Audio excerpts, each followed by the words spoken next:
Birthdays, holidays, promotions, getting that last sprinkled donut. There's a lot in this world we're celebrating, but nothing is worth celebrating more than knowledge, especially knowledge that'll pay off, like understanding how compound interest works, learning how to check your investment professional's background, or figuring out your risk tolerance, or finally understanding all those terms your friends keep throwing around like ETF, ESG, and ICO. Learn about these investment products and more at investor.gov, your unbiased resource for valuable investment information, tools, and tips before you invest. Investor.gov. Created live on Fireside.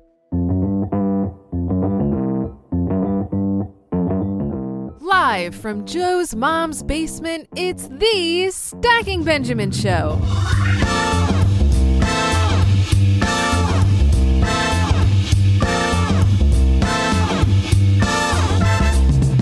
Joe's mom's cousin Diana, coming to you live from the Fireside app. When does frugal go too far?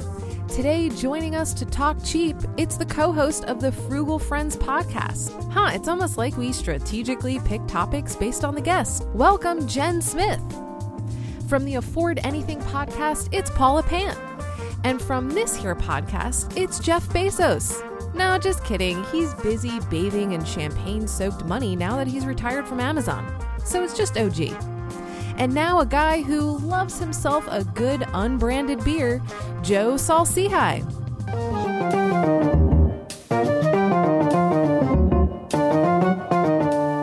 Do you remember the old days, Diana? Well, you probably don't remember this. When the unbranded beer was like, it was a white label and it just said beer in big black letters.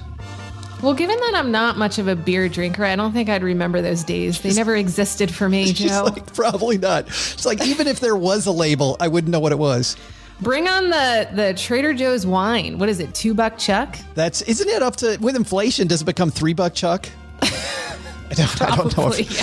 Hey, everybody. Welcome to Friday on the Stacking Benjamin Show. As Diana said earlier, I am Joe Saul-Sehy, Average Joe Money on Twitter, and welcoming everybody here, hanging out with us on the Fireside app as we make a live recording of the Stacking Benjamin Show. And our friend Doug, my mom's neighbor, has the day off today. He's actually golfing, which is incredibly scary. We're recording this in a day we normally don't record. He's like, I got to go golfing. We're like, fantastic. We can upgrade, and we get Diana instead. So glad Diana's here, but let's meet the rest of the crew who's here with us. First of all, this guy sitting right across the card table from me, Mr. OG, is here. What's shaking, bacon? How are you, man? Back. Oh, people are clapping. That's fun. Good. Back from vacation. We were in Florida for a week and then up in northern Michigan for a couple weeks and did the Cannonball Run. I think that is brutal, but we did it all in one day on the dot. Listen to this. When we pulled out of the driveway in Houghton Lake, we had everybody had to guess what time we were going to arrive before we put it in the GPS. We had guesses of 2 a.m., 1:15. Caroline said midnight. I said 11:15 on the money. And we pulled in the garage 11:15. Yeah, that's an ugly, ugly drive. What time did you start from Michigan to drive all the way back here? It was exactly 18 hours. 18 hours. Holy cow. And a woman who never wants to travel 18 hours to go anywhere. That's a horrible transition. Paula Pant's here from Afford Anything. I would love to travel 18 hours to go places. He was yesterday or the day before in a car. You were on a train. I was, yes. I was on an Amtrak from Boston to New York City was the one that I took yesterday. Oh, nice. 2 days ago. And? Great trip. We're talking about frugal. I'll tell you, I was looking at Amtrak tickets from Texarkana to Dallas. The bad news is it was going to take 6 hours to drive. If I could drive it in 2.5, and it would take 6 hours to get there. The good news is it's like $35, Paula. Yeah. And it's way more comfortable than flying. You know, you can get up, you can move around. You've got more space. I mean, traveling by train it takes longer, but it's fantastic. I know. I love it. Somebody else does the driving and I get everything done. Speaking of somebody who has had things flying all around her house lately because she's in St. Petersburg, Florida, where I believe a little tropical storm hurricane called Elsa just went through. Jen Smith from Frugal Friends joins us. Yes, live from the eye of Hurricane Elsa. It's trees are down, fences are down, but spirits are high. Well, that is. Was it scary? No, we've just been trained to say all that. We're fine. It was rainy all night, and then we woke up and cleaned up the trees. And that was it. Done. Yeah. You have a fantastic podcast, the Frugal Friends podcast, but I want to talk about that. You have a big event coming up that we love helping you promote. Tell everybody what's going on.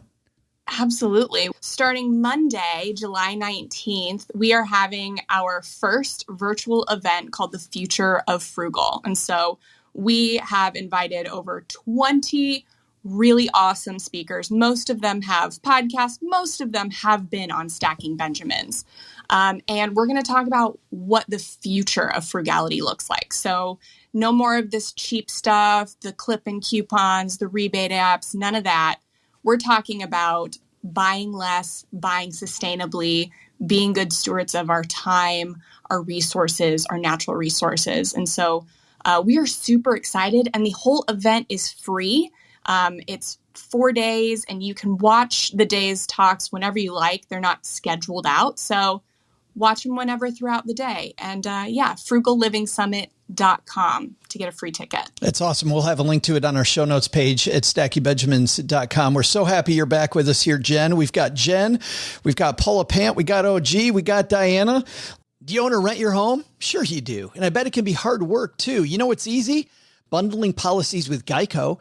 Geico makes it easy to bundle your homeowners or renters insurance along with your auto policy. And it's a good thing too, because you already have so much to do around your home. Go to geico.com, get a quote, and see how much you could save. It's Geico easy. Visit geico.com today. That's geico.com. Let's start talking frugal, people.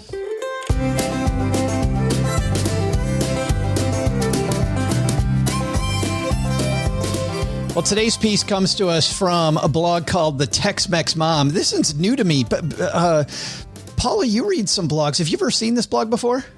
I have not seen this blog before, but when I looked at it, I had this feeling like it reminds me so much of the blogs that I used to read a lot back, a few years ago. I was going to say, I really love it. Yeah. Yeah, it has that, just that vibe of a mom writing about her family, writing about saving money, writing from her own personal experience. Those were the blogs that I used to read when I first was getting started, when I was first learning what blogs were. Yeah. That was my entry into this world. So I definitely had some nostalgia reading this. Yeah, these very personal experiences. The blogger's name is Rebecca, and she wrote this piece, 5 times when being frugal goes too far. And so, Jen, you're the guest of honor. We're going to start with you, and I'm just going to take these 5 in order, guys. We'll start off with number 1. Rebecca says, Jen, when the quality is even cheaper than the cheap price. So too far? I will push back on this one a little. I get what she's saying. When you buy cheap things just for the sake of them having the lowest price, that's definitely cheap. But the example she gives is that sometimes for some pieces of clothing, it does make sense for her to buy them new, kind of like jeans for her active child. For me, I really prefer to buy secondhand, not just because of the cost, but because it keeps new clothes out of the fast fashion ecosystem. So for me, it would be worth maybe spending the same amount, but getting more secondhand jeans for my child versus just one pair of new jeans, and maybe going through those jeans faster. Yes, but you can find really good quality stuff that is even brand new at some of these kids consignment stores or pop-up events or even thrift stores. Mine is still just a toddler right now, so maybe we go through clothes too quickly for me to realize this. That's what I'm thinking. When my kids were born, we got a bunch of new clothes, and man, they were out of those initial onesies in a hurry, bam, gone. Yeah, we haven't really bought anything new. We've gotten new things as gifts, but predominantly we try and get everything used, in general. And we've seen really great quality come out of thrift stores, and especially in nicer areas. That does make a difference where you go, because nicer areas, they give away things before they've been torn to shreds. So you can strategically plan it to get quality for a really cheap price. Oh, gee, you're on the other side of this. I know. I think I've known you long enough to know that you would prefer to buy something that's going to just last a long time, which means maybe paying more. I was just stuck on, I was thinking about you, Joe, and being a part of the fast fashion ecosystem. I'm totally, look at what like, that is such a, people see fast fashion. They how did she know? think totally. Everything I'm wearing came from Hot Topic. It sure did. Yep. In 1997. Well, for me, I think that on the clothing thing in particular, we use the word cheap when we mean the word inexpensive. And then we also use the word cheap when we mean low quality. And so what you're trying to do is you're trying to find good quality stuff that's at a low price. And I think that makes a ton of sense. My kids go to a school that requires uniforms and polo shirts and shorts, basically. But I don't think we've bought new uniform clothes for the kids since maybe like the first year that they were there. And I've got a freshman in high school and a seventh grader and now a kindergartner, because every year, and it's happening actually this week, they have a turn-in party. Basically, you go to school, you turn in all your stuff, and the things that are still of reasonable quality, you set out and you can sell them, if you want, or give them away or whatever. And so that's what we do. We take all of our stuff that that the kids have grown out of from the last year and put them on the rack, and then kind of go back through the rack. And there's occasionally some things that we have to get new, but to the uniform stuff, we buy secondhand because it's so expensive to buy at the other place, and it's the same stuff. It's a polo shirt, and whatever. So yeah, why not buy a secondhand? Yeah, exactly. Yeah, Paula, it seems to me that you've got this mathematical equation. Speaking of knowing people, you must be thinking about there's this equation in your head that you work out where frugal becomes cheap when it comes to the cheap price. Well, it's not sophisticated enough to be an equation, but I do. I do agree that my tendency is towards buying things that are durable, high quality, that will last for a long time. It seems to me that the time, the effort, the mental energy required to constantly replace things makes it not worth it. So if you can get fewer things and have them last longer, that's a win. Do you find, by the way, that spending time then at a thrift store, like Jen was saying, looking for those quality merchandise, that's a good ROI?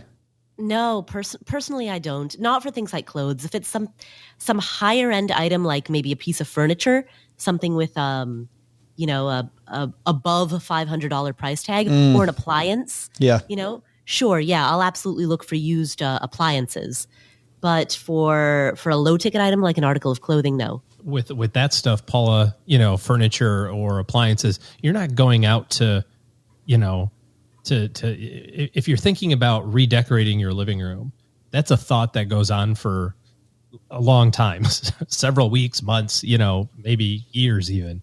And if you have it in the back of your mind and you're thinking, if I could find the right thing, I might be interested. And you happen upon a garage sale or something, or an estate sale, or in a facility that has, gently used things. Now you've got it in your mind, and you can say, this is a great value. I can get the piece that I've been looking for the last 6 months or the last year, and I don't have to go to the department store and pay the retail price for it. Mm-hmm. But I'm kind of with you on the clothing. If I need a pair of shorts, I'm going to go get a pair of shorts. Yeah. That's so funny because I would personally buy an appliance new, because I've had worse experiences with used like kitchen gadgets, and I buy my clothes used really easily. So I guess that's like the beauty of frugality is you really can pick and choose what works for you. To be frugal, you don't have to be frugal in like every single way. Oh yeah. Like, what's that famous line? Spend lavishly on the things that matter and go cheap on things that don't, something like that. Maybe. I don't know. Just like I've got no clue. No, I mean, yeah, you're right, Joe. I mean, you're butchering it, and I would also by trying to, but yeah, spend a whole bunch of money on the things that you care about, and spend as little as possible on the things that are commodities. Let's do what Fireside's made to do and open up this conversation. Stephanie's joining us.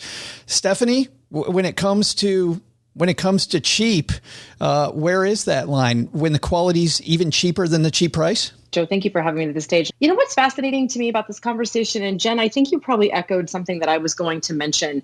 I have a good friend of mine that is very frugal, and I tend to spend more, but on fewer pieces because I find that they can last for an incredibly long time. And I will tell you, I did a study with her, and I said, for the next 12 months, I want you to spend as you normally do.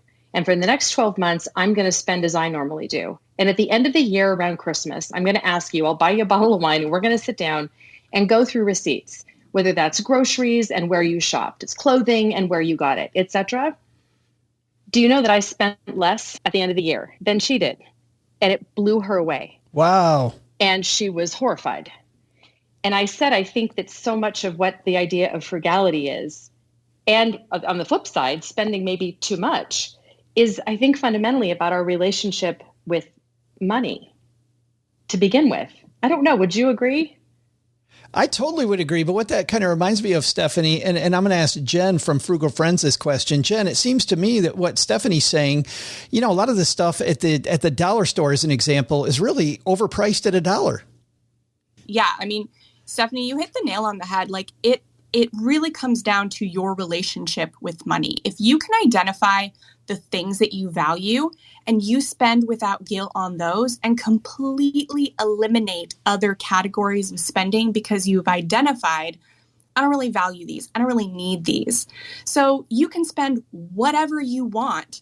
And yeah, frugality kind of has this like connotation for buying a lot of things at a low price. And it does tend to end up with that scenario, that the person that maybe bought quality but spent more or looked on the outside like they were spending more may have actually spent less. And that was a big reason we wanted to, the Future Frugal Summit is talking about trying to change that idea about frugality to be more like values-based.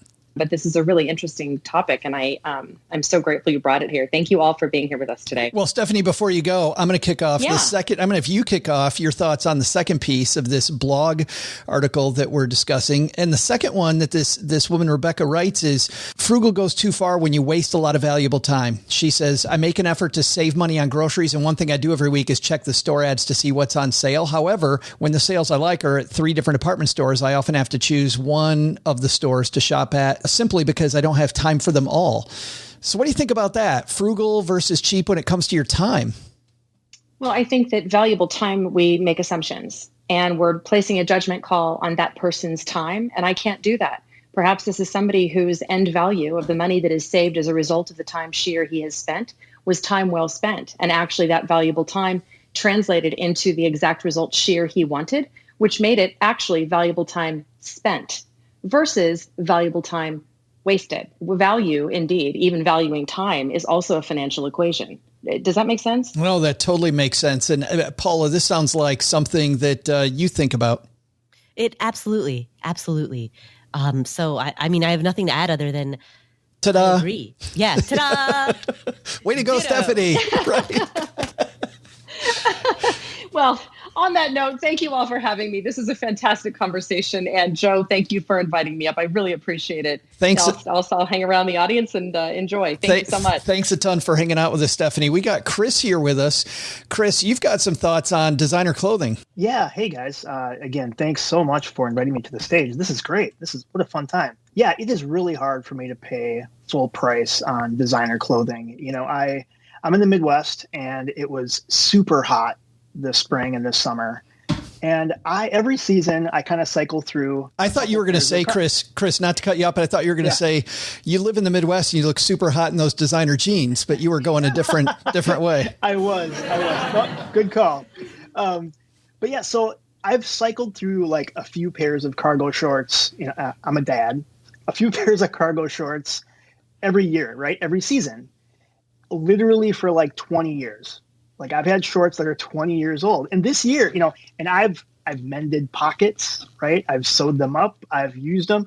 And this is the thing is I went to Goodwill. I bought, again, another 3 pair of cargo short, 3 different pairs for like $4 a piece. And they're going to last me another 10 years or more, right? So it's just one of those things where it was quick, it was easy and cheap, and it'll last me a long time. So that's just my 2 cents. It takes a lot. Well, hang out with us here for just a second, Chris, because I want to bring Diania into this conversation. Diania, a lot of people may not know that you were in the corporate world, right? And I think in the corporate world, what Chris is talking about may not make sense as much, because I remember I used to buy these really cheap shoes, right? And then I got rid of them and I upgraded to some good shoes. And I can't tell you the number of people that told me after I'd figured it out, wow, you're not wearing those cheap ass shoes anymore, Joe. Well, first of all, those people are rude. Right. Absolutely. It's funny because from my history in consumer products, I honestly think I have such a hard time buying the more expensive stuff because they're all coming from the same factories in China, honestly. So I think that's kind of my stance on it. But yeah, you can find really good stuff at Goodwill stores. I remember one time I found a brand new pair of jeans, just my size. They still had the original tag on them and they were like $100 and I got them for 10. Wow. So, sometimes you really have to hunt for that stuff. So that's why I appreciated the point about time, because I think about some of the time that I spent when I was very, very frugal, when I was getting out of debt. And I'm not sure that some of those purchases I made were really worth the time that it took to find them. But I think frugality is one of those things that you kind of have to experiment with and see, like, what is your level of frugality and hunting for lower cost options? What level is comfortable for you? And that takes some experimentation.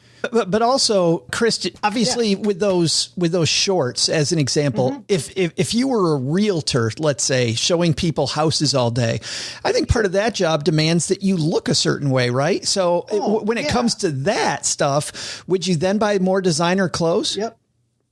Actually, great point. So I remember I was at a work event, like a corporate function. I was actually speaking at a corporate function, and I had a really nice, like, Bill Blass shirt on, right? And it was one of the first times I wore it. It was like a purpley color, right? So people were like complimenting me on. They were complimenting me on my shirt. And one woman came up and said, "Yeah, you look really nice today. I like that shirt." And I said, "Thank you. This is my Goodwill special. It only cost me $5. And a buddy of mine I work with, he pulled me aside and said, "Bro, don't tell people that." And I'm like, "What? Why?" I was proud of the fact that I bought a $5 shirt and it looked nice. That's awesome though, but not, and I love the applause for people that are listening to this on the feed. The sound effects here on Fireside are pretty amazing. But I guess in that story, I think I'd want people to think that I spent a lot of money on that. No, I am not. I guess maybe that's just, again, the way I was brought up. I absolutely take pride in the fact when I can save money. I'm not afraid, or I'm not embarrassed about that fact. Chris, thanks for joining us here on stage. Yeah, thank you. I know that Kate, you had requested to come on stage. Here she is, and we'll get your take as well. Kate, thanks for joining us. Hi, thank you all. I'm not sure if this was touched on earlier or not, but there's a difference between frugality and consumption, right? So if you're being frugal and being conscious of what you're buying versus, kind of buying into the more is better, in the end, and there's been, I think, some studies on this, you're still spending a lot of money if you're just out there to consume, even if it's at a lower price. And I think this also goes back to something Diania and Joe, you were talking about, which is there is, investing in quality pieces. If we're talking about clothing, apparel, furniture, things like that, which, it's good to be frugal, but if it's not going to last you longer than a year, are you really saving any money in the long term versus investing in quality pieces? And quality and price, as Diania pointed out, are not the same thing whatsoever. What Diania said about being manufactured in the same factory, whether it's $100 or $10, it's completely true. So I think for me, it's frugal is one thing, but overconsumption is another. And I'm just curious to know everyone's kind of thoughts on that or experiences with that. Yeah. Paula, I want to bring you in on this because I think that this idea of maybe minimalism, or Kate, like utility, right? Utility, the item, not just buying it because it's cheap, but buying it because you actually need it. Exactly. Sometimes an obsession with frugality can become that obsession with consumerism, the obsession with buying. And sure, you're buying for less, but you're still buying. There's still the dopamine rush of getting something new, of acquisition. So I agree that, scoring something for 70% off means that you're still it's still 30% on. Right. It's still money out of your pocket. Exactly. And so not buying anything at all, being a minimalist and only getting the few things that you absolutely need, as you said, utility. That's the way to do it. And I guess the end result of that is that then your focus, if this is executed perfectly, it would mean that then your focus would have to turn to production rather than consumption, because other than the things that you're consuming routinely, like food or shaving cream, other than those things, you've got everything you need. You don't need more. And so there's almost nothing left to buy. It's time to turn your focus to what can you make rather than what can you buy. Oh, gee, when you work on financial plans with people, you see this, there are things people want and there are things that people need. But to Kate's point, where do you help people draw the line? I think that our job, and I guess just comes from my perspective of trying to make things simple for me, is how I think about how to help other people. And from my perspective, I think about it like, if you can solve all of your financial goals already, right? If you are on track for the things that are important to you financially, then you have permission to do anything else that you want to do. If you have some constraints, which frankly all of us do, then you have to start prioritizing what's more important. Is it more important to, have a few extra years of early retirement, or is it more important to buy the lake house? Or I think it's beyond, what kind of jeans do we buy or something like that. I'm thinking kind of those big, gigantic, life altering types of decisions where you're at the fork in the road and you have to decide which way to go. There's, nothing wrong with the plan of, I'm going to save as much as I possibly can, and I'm going to eat ramen noodles from 22 to 32 so that I can be completely retired at 33. It's perfectly fine. Some people don't agree with that. Some people don't like that model. And then there's also people who are like, the heck with this. I'm going to spend money like crazy. I'll save what I can. And if I got to work till 70, so be it. That's perfectly fine too. You just have to do what's right for you and for your family. And if you're on the path that you want to be on, then I don't think there's any shame or anything in whatever decision you make from a money standpoint, whether it's, $200 jeans or $20 jeans, frankly. Hey, we're going to have more of this discussion on frugality here in just a second, but I think it is time, Diana, for us to maybe do a trivia segment. What do you think? You ready? Oh, I was born ready, Joe. All right.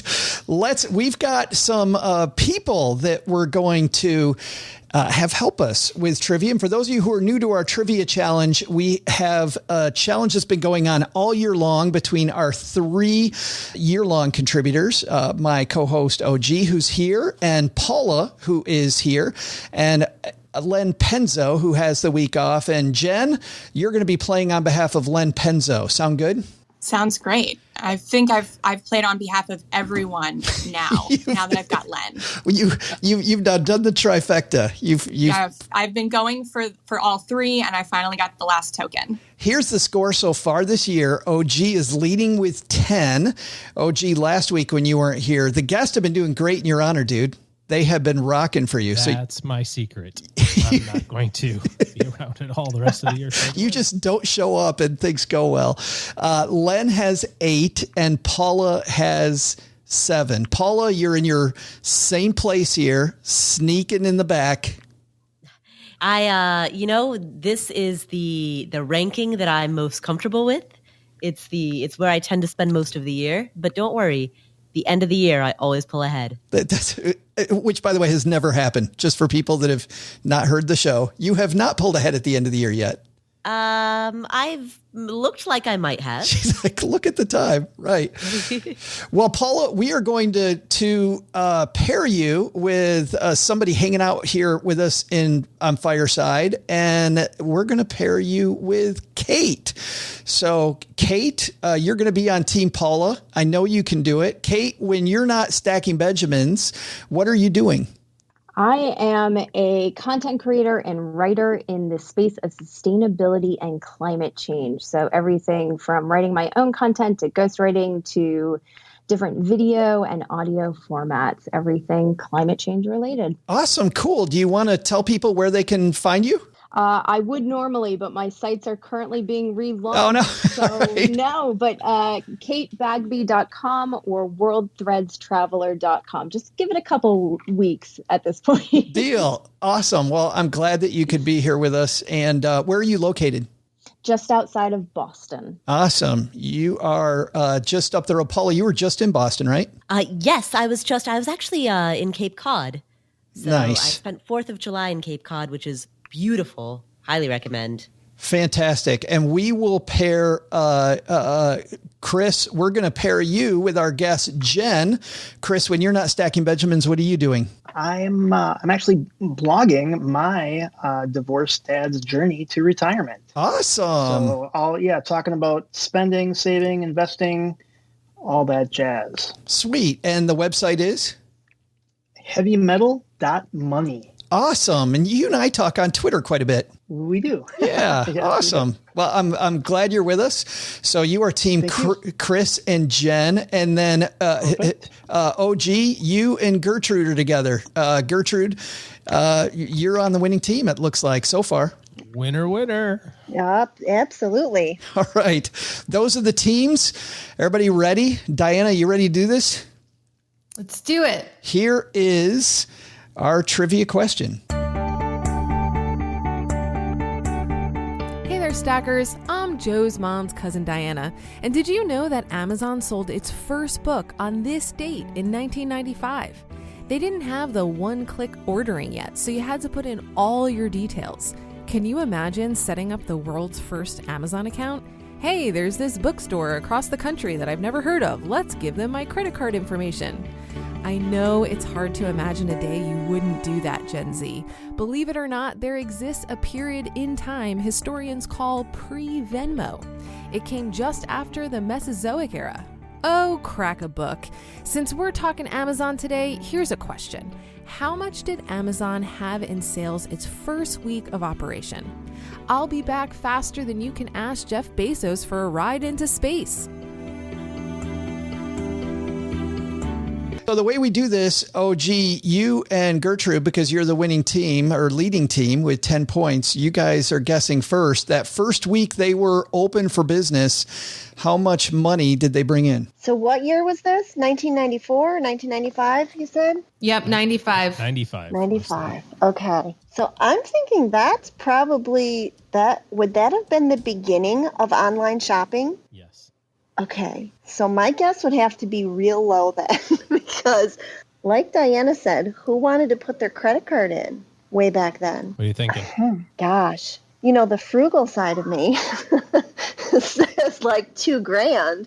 So the question is how much was the total sales for the first week of operations of Amazon?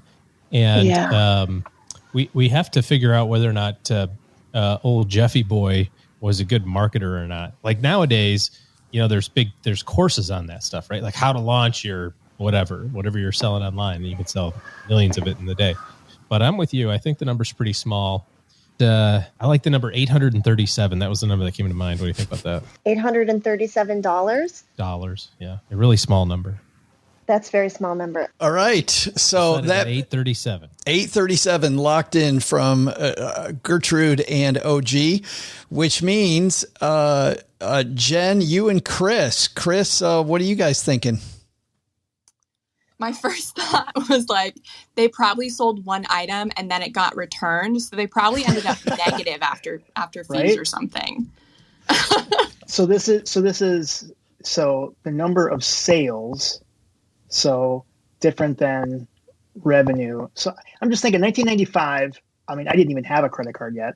So, I mean, I would be afraid of, I don't know, man. I mean, did anyone even know about them? I think I'm going to be even lower. I think the first week, let's do something crazy, Jen, like $39. I'm with you. I'm locked in on that 39. All right, Chris and Jen, 39. And that means, Kate, you and Paula, you've got $39,837. Kate, what are you thinking? Oof, this is tough. There was an interview with this, I think, on Guy Raz's, and I know the company was in the negative for so long, but that's not number of sales, right? That's their revenue. Paula, what are you thinking? Well, I mean, either we take the entire upside, like guess 838 and take the entire upside, which is a large range, or we anchor to the two previous guesses and say that it's somewhere in between 39 to 7. I think it's like closer to 50. I'm going to guess it was like family and friends, but I don't know. Paula, I'm defaulting to you on this one. Ooh, all right. Well, I mean, if you think it was like maybe closer to 50, then the thing to guess would be 40, and that gives us the top half of the upside from there. Let's do it. Paula, you good with that? All right, let's do it. All right. And Chris and Jen, that's how the game's played. You guys now don't have anything above $39. We would love to tell you what the answer is, but we don't play that way. We're going to be right back. Well, you want to hear something amazing? Discover matches all the cash back you earn on your credit card at the end of your first year automatically with no limit on just how much you can earn. How amazing is that? In fact, it's even more amazing because of all the places where Discover is accepted, which is 99% of places in the U.S. that take credit cards. So when it comes to Discover, get used to hearing yes more often. Learn more at discover.com/yes. 2021 Nielsen Report. Limitations apply. Enjoy a powerful business upgrade with Dell Technologies Black Friday in July event.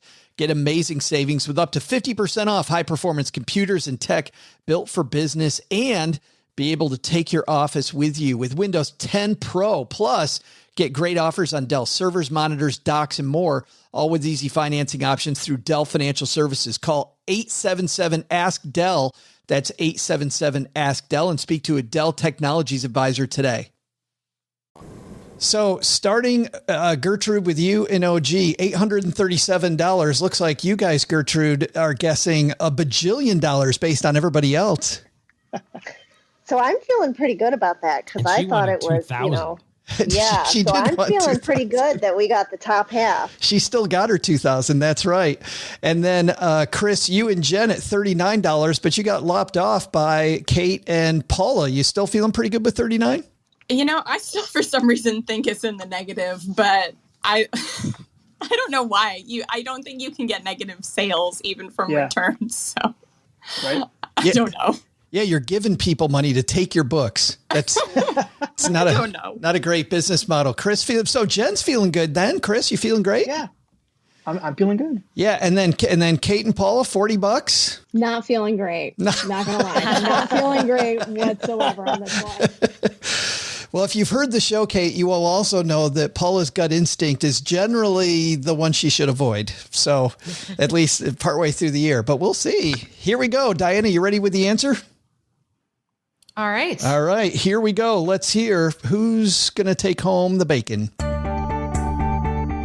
Hey there, Stackers. I'm Joe's mom's cousin Diana. And let me ask you this. How many romance novels does one person need?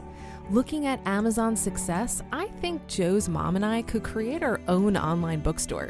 Between these, the Harry Potter books, way more encyclopedias than anyone should ever own, and Nancy Drew mystery stories, by the way, that Ned Nickerson's so dreamy, we'll be well on our way to becoming the next Amazon.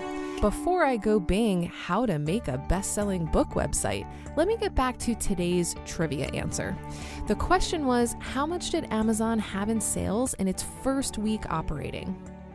Despite being a newly opened business, that didn't stop Jeff Bezos and Amazon from ranking in $12,000 in opening week orders. It looks like the winner is OG and Gertrude.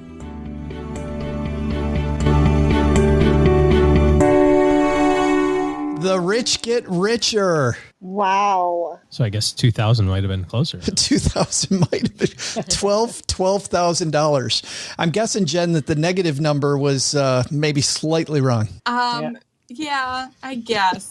I think I've maybe just been in online business for too long. I'm too jaded.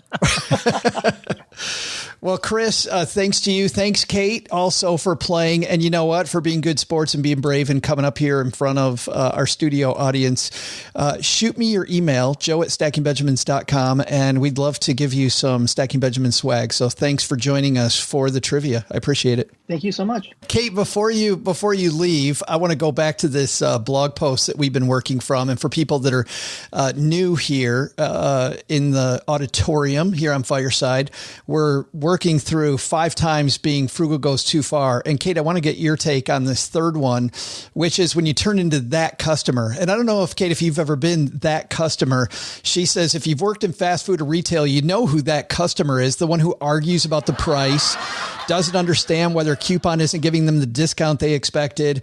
I remember working in retail and you'd always get this customer. I'm like, hey, I'm 17. I can't change the price of this Big Mac. Is that where does frugal go too far there for you, Kate? It does. So I worked in both retail and food services, so I'm very familiar with that customer and the many likes of them. And honestly, what I'm seeing in my work is that younger generations, in particular Gen Z, are actually changing this narrative, particularly around production, in terms of campaigns to provide living wages in the fashion industry, to farmers. And so I do see it happening still, right? It's still pervasive with the older generations. I think we need to understand the context specifically in the United States, the post-World War II, the kind of bargain mentality and the fact that prices were so low, but then we need to look at inflation and living wages and the price of things right now and understand they haven't kept pace. But I personally am very, very happy to see younger generations actually turning around and asking the employees at these companies, why is the price so low? Yeah. How can you put something on sale for $1? How much does that garment worker actually make? So yes, there's that customer. I think we are seeing a transition away from that, thankfully. But I think, there's always going to be people that just are going to want to bargain. It's a fun, game experience, but we also have to understand it's culturally rooted as well, right? So I don't want to keep it limited to the United States. In certain geographical regions, that's typical business practice, and that's how things are done. In the United States, it's very different. So yeah. And I think about that too. When I was in Southeast Asia, I was told that it was very appropriate to bargain, and that's what everybody did. And they expected you to bargain and kind of set the price. But, when I'm a 17-year-old working fast food, I'm like, what? I can't change the price of that quarter pounder. Like that's not going to happen. Thanks for hanging out with us, Kate. Paula, let's talk about that, about bargaining. Kate makes the point that this may be generational. Do you think it's generational? Well, so Kate's point specifically was about a generational attention to the living wages of workers and the treatment of workers. And while I am very supportive of Gen Z, I also think that this is a discussion that's been going on for a long time. You remember Kathy Lee Gifford and the sweatshop controversy. I mean, we saw baby boomers and Gen X and millennials all talk about living wages. So Gen Z is doing it now, and that's fantastic. Unfortunately, generations prior to them have also been addressing these issues with some success, but with also much to go along the way. Yeah, I agree with Kate that I feel like, in public, the narrative is changing, but then I look at the profit margins that Walmart and Amazon have, and I go, well, maybe we all talk a good game, but we still buy the cheapest stuff possible. Mm-hmm. Yeah. At the end of the day, it's hard for the average American consumer to act against their own economic self-interest. And particularly when you have people who, who are making $30,000 or $40,000 a year, and you're asking them to buy a $7 shirt versus a $27 shirt, it's a difficult moral conundrum. Exactly. Yeah. Yeah. Right. I want to get through. We have two more here. And number 4 is, and Jen, I wanted to ask you about this one, because as somebody on the panel who's married, when you and your spouse disagree, I would imagine at your summit coming up that there's going to be some discussions about how to talk frugal with your spouse. Yeah. And you might not guess it, but my husband is a lot more frugal than I am. Really? He borders on cheap for sure. And so it is. And we do have like really hard discussions about like, how do I spend on the things that I value when the things that I value are different from the things that you value, because we've both taken the time to identify those things. But just because you're married doesn't mean they're going to be the same things. And so there comes with a lot of grace when your spouse spends money, what you seemed, to think is frivolously on things that you don't care about. But knowing that you have the same permission in your life. So that's kind of, that's a discussion that we have a lot. I like to spend money on beverages like coffee and alcohol, and my husband does not like either of those things. So we talk about that a lot. You don't like alcohol in your coffee? I'll drink it in my coffee. She's like, hey, let's go. Yeah. She's like, I got Bailey's in my coffee right now, Joe.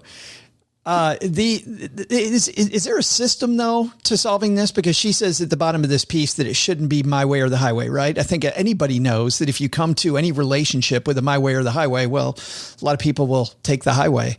But do you have a strategy or a technique to have these discussions about maybe hubby, you're being a little too frugal? I think it comes down to knowing yourself and being self-confident. I tend to sometimes overthink myself. Am I being too frivolous? Am I being selfish? Am I expecting too much from him? But I think one of the things frugality can do for you is it really forces you to get creative in self-discovery almost. And the more you know about yourself, the more confident you can be in what you know you want. So when you are confident in that, you can have the confidence to tell your spouse that, and know, if you run on the other end of the spectrum, that maybe you are vocal and opinionated in no matter what you want, then you have to, err towards more of the grace side. But I think the open communication of whatever that is really the most important thing, because letting it fester is probably the only wrong decision. The last one on this list is when you don't actually need that amazing deal. And, I'm wondering, you put these two things together when you and your spouse agree or disagree about the amazing deal, right? Is this where maybe a third party comes in and it's better to maybe have an objective person in the room? Well, I think this just goes back to what Paula said earlier, which is if I find something that's 30% off, it's still 70% on, or I'm paraphrasing Paula, however eloquently you said that earlier. It's still something. And just because it's a great price doesn't mean you actually need it. I think that's the big difference. And you know me, Joe, and I'm perfectly fine with a big, long want list.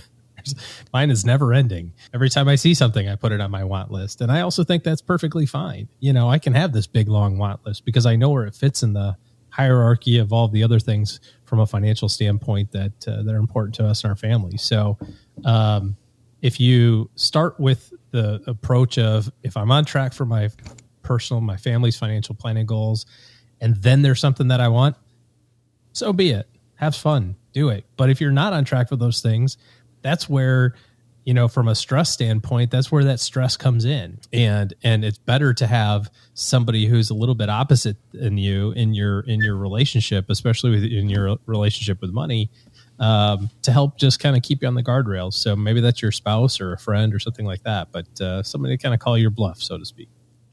We're going to get everybody's takeaways here in just a second. And to kick off the takeaways, Ashley, hanging out with us here on Fireside, has a great one. She says that this is so much about balance and self-awareness. And I think those are definitely two key terms there. Let's have our guest of honor go last. And let's start, Diana, with you. What's your takeaway from this discussion? I would say that frugality doesn't have to be about deprivation, that there is a way to align it with your values. And I really appreciated some of the points that Jen made. OG? I think for me, the biggest thing out of frugality is be ultra frugal in the things that are important to you. But I guess kind of the other way, be ultra frugal on the things that aren't super important to you is what I meant to say. And spend like a crazy person on the things that are super important to you. Paula?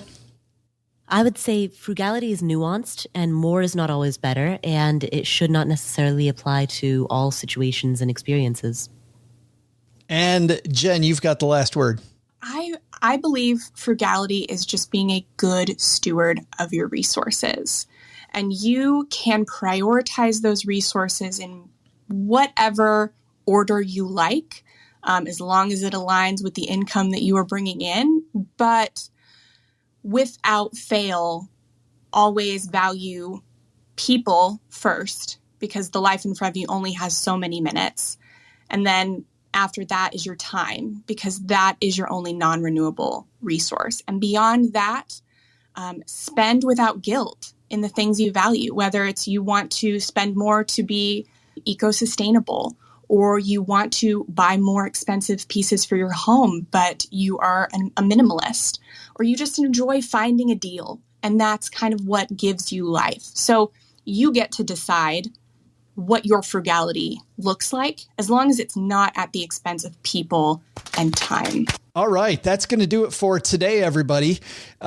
We'd love to hear what's going on where you are. OG, big plans this weekend? Yeah. Talk about rich get richer, going right from vacation into a golf tournament. So that's tough.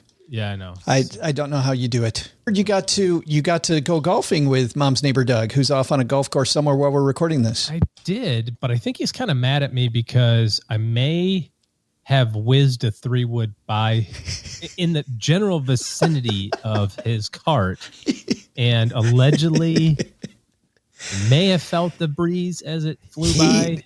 He told me you were a little angry. You were kind of angry man. I'm passionate about the quality of golf that I play. Yeah. And when I don't play that up to my standards, then I get a little frustrated. But anyways, yeah, he hasn't talked to me since. So Paula, what are you getting passionate about this week on the Afford Anything show? On the Afford Anything podcast, of course, every other episode, you join me to answer questions that come in from the community. Brilliant. And, they're amazing. We've also recently put out an episode that is a beginner's guide to crypto, specifically a beginner's guide to Bitcoin, Ethereum, and blockchain technology. And it is, if I may say so myself, probably the episode that I am most proud of the more than 330 episodes that I've produced so far. That one is my favorite. Even above the ones I was on. I know, right? It's saying a lot. You're saying that right to my face, Paula. You can hear me. Actually, my friend Mike was listening to that episode. I got in the car. We were headed to just go grab a drink together, and he had it on, and he said, "This is a really good episode." Tell him I said thank you. I put a lot of work into that episode, a lot of research, and I'm probably more proud of that episode than than anything I've ever made so far. Jen Smith, thank you for hanging out. I'm not going to ask you what's going on at the amazing Frugal Friends podcast. Instead, I want to shine a light on what you've gone on next week, because as we said at the top of the show, you've got a lot of people joining you, and it's free.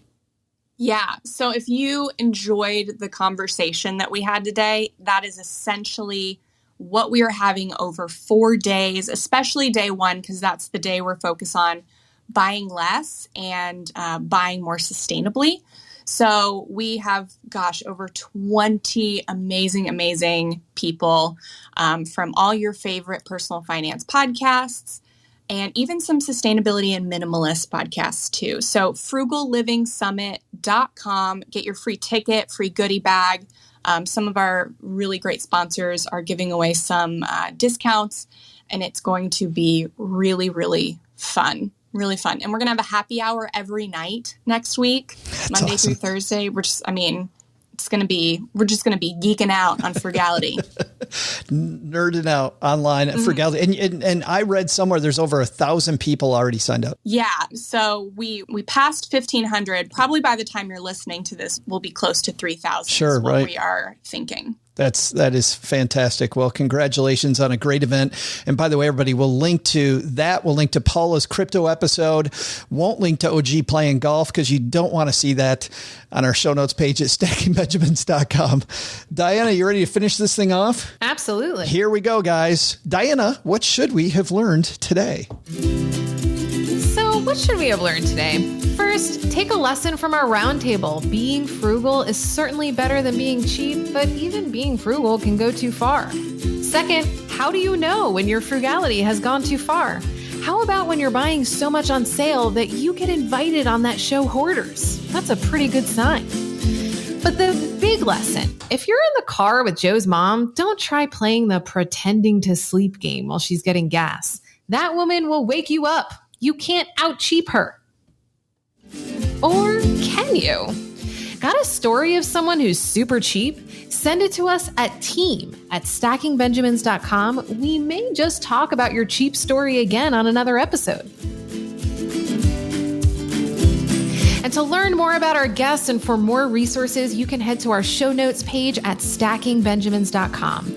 If you'd like to follow Jen Smith, then check out the Future of Frugal Summit, which takes place online July 19th to 22nd. Tickets are free and can be found at frugallivingsummit.com. You can hear more from Paula Pant by tuning into the Afford Anything podcast. And I'm Diania Merriam. When I'm not here with you, I'm organizing the very best conference on money. It's called EconoMe, and it's coming to the University of Cincinnati on November 13th and 14th with a live Stacking Benjamin show the night before. How do you get tickets? Oh, I'll tell you. Head to EconoMeConference.com for tickets and details, and come join us.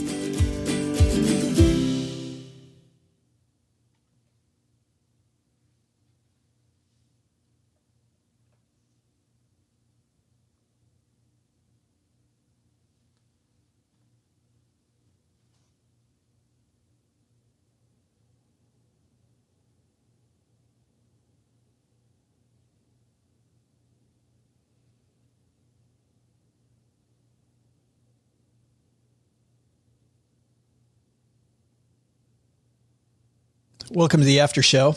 This is the part of the show that doesn't exist. What? Seriously, like, oh God, I did something wrong.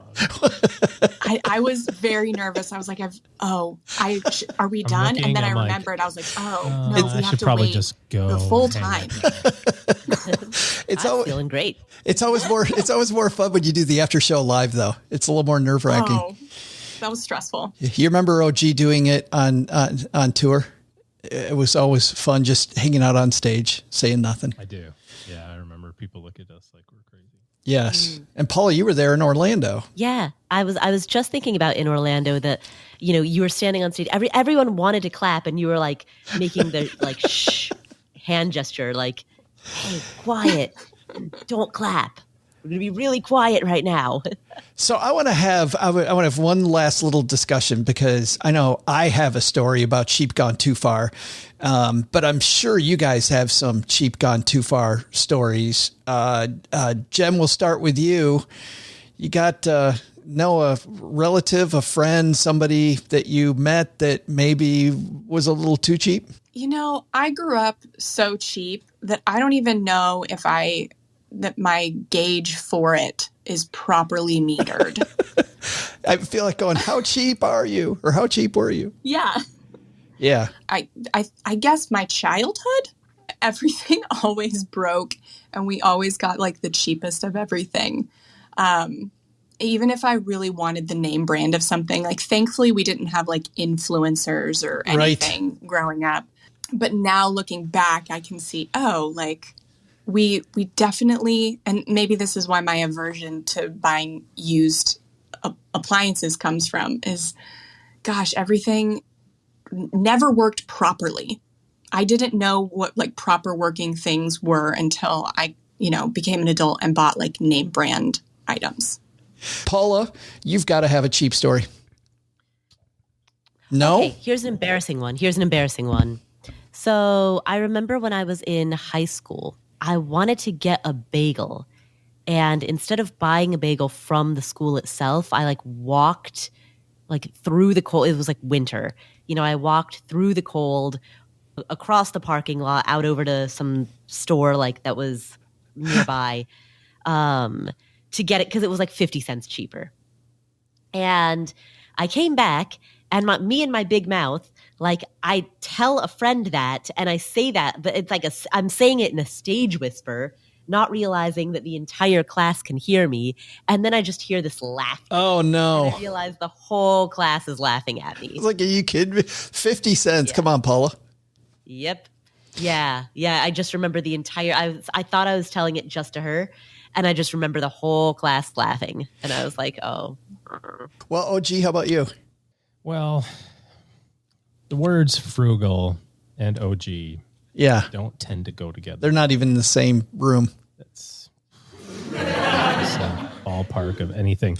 But I do have I have something very very recent, which is kind of interesting. My wife's grandfather built the cottage that we visit, and he's still alive, which is great. But as a child of the Depression and very middle class his entire life, everything has a purpose forever. There is no need to ever throw anything out, ever. Listen, I used to go up there when we were married, but before we had kids. And one time we got up to the cottage. It was the middle of winter, and there was no hot water. So the neighbor who was there full time, we knew him well, and I went over there in the morning, and I said, "Hey, I think I'm doing all this right," because you'd shut the cottage down, right? And if you weren't there, and I said, what am I doing wrong? You just turn this, you press this button, and it should have hot water. And he comes over and looks and says, "Oh yeah, this thing's dead." So we called around. Said, "Oh, we're adults, we can handle this." So we call around, we get the only water tank plumber heater installer in the county, basically in the middle of the winter on a Saturday. And he says, "Well, it's to come out there and do all that, it's going to be $400. And I said, "Yeah, okay, come on out." So he comes out, he does it all, installs the whole thing, boom, works great. So we're pretty proud of ourselves. We call Liz's dad, and then by proxy, her grandfather finds out about this, and he says, "What happened?" We said, "Well, it was dated 1975. It's now 2005.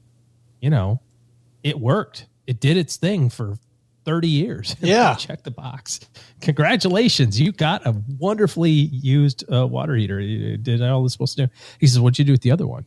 I said, "What'd I do with it? I don't know. I mean, the guy took it. He dumped the water out and like in the snow, and he dragged it out and huffed it up onto his truck."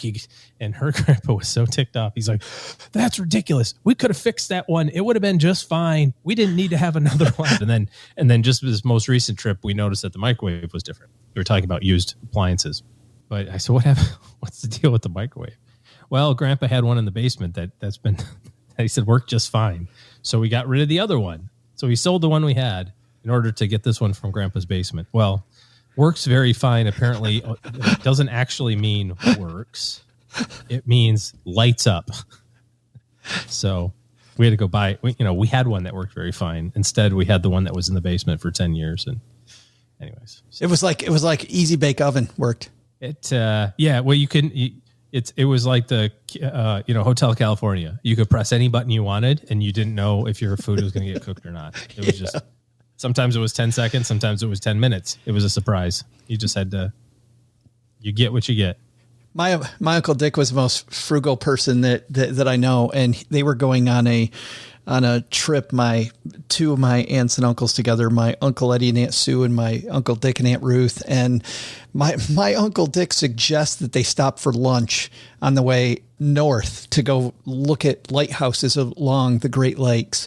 And by the way, he also refused to go in any of the lighthouses because there was like a $3 like lighthouse preservation thing. So he's on a trip to see like I get not spending $3 if you don't care. He is on a trip to go see lighthouses and will not go in the lighthouse because it's $3. But he suggests stopping for lunch and said there's this nice place in Reed City and we can stop there. And my Uncle Eddie, who hilariously told this story because he got back from this trip and said it was just unbelievable, all the stories of Uncle Dick being the cheapest human alive. And said, yeah, sounds great. Yeah, let's go stop for lunch. So Uncle Dick pulls into the restaurant parking lot and my Uncle Eddie and Aunt Sue get out and they're walking across the parking lot and they get to the door and open it up. And my Uncle Dick and Aunt Ruth are back at the car with the trunk open. And my Uncle Eddie goes, are you coming? Like what's going on? He goes, no. You guys go in and eat. We got sandwiches back here. We've got, so he proposed that they stop at a restaurant. So my Uncle Eddie and Aunt Sue could eat at the restaurant, but he wasn't going to go in. He was going to eat sandwiches out of the back of the car. So that's mine. Diana, you've got the last one if you've got one. The first thing that came to mind of like embarrassing frugal thing, probably when I was in New York City and I had first started like really getting motivated to get out of debt. But right before that, I had moved into, for the first time ever, like my own apartment living alone. Up until that point, I'd always have roommates and most of them like had all the kitchen stuff and like stuff that I didn't have. And so I found myself in a situation where I just discovered that I didn't want to spend money and I wanted to get out of debt, but I needed to like get all this stuff for my kitchen. And so I went a little bit crazy on like just trying to furnish my place. And the one thing I got was, on Craigslist, someone was just like getting rid of a bunch of Tupperware for like $5. Someone's used Tupperware. I can't do it. And I like went and traveled in New York City, which, it takes forever to get anywhere. So talk about like that time, the value of time when you're being frugal. So I like schlep across the city to go pick up someone's used Tupperware.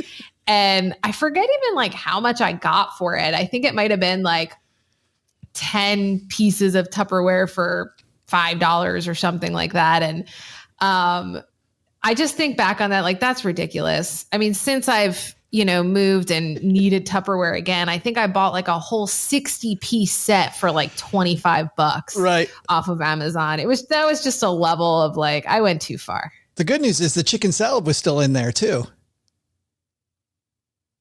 No? The market is constantly changing. The Marketplace Minute keeps you up to date 1 minute at a time while you're packing for a weekend getaway. Alexa, play Marketplace Minute. All operators file for bankruptcy. While the grill is warming up. Hey Google, play the Marketplace Minute. For upward swings and indices in Europe and Asia. On your way to a summer festival. Hey Siri, play Marketplace Minute. Says it's been spending more on hiring The more. Marketplace Minute, a podcast and smart speaker briefing updated 3 times daily. Ask your smart speaker to play the Marketplace Minute. Listen wherever you get your podcasts.